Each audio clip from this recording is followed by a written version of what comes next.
בכל יום, עשרות אלפי הורים בישראל מתמודדים עם האתגר העצום של גידול ילד עם צרכים מיוחדים.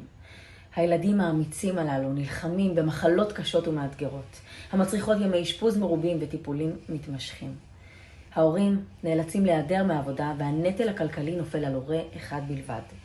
הקצבאות החודשיות אינן מספיקות והכנסות המשפחה נשחקות בעוד ההוצאות גדלות.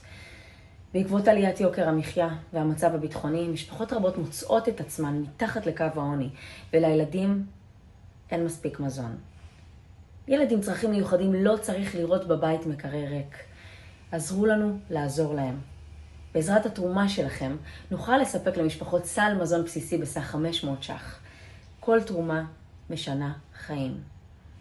עמותת אהבה פועלת יום ולילה כדי לספק למשפחות את התמיכה החיונית להן. התרומה שלכם היא אור של תקווה בלב משפחות רבות. יחד אנחנו יכולים לעשות את השינוי.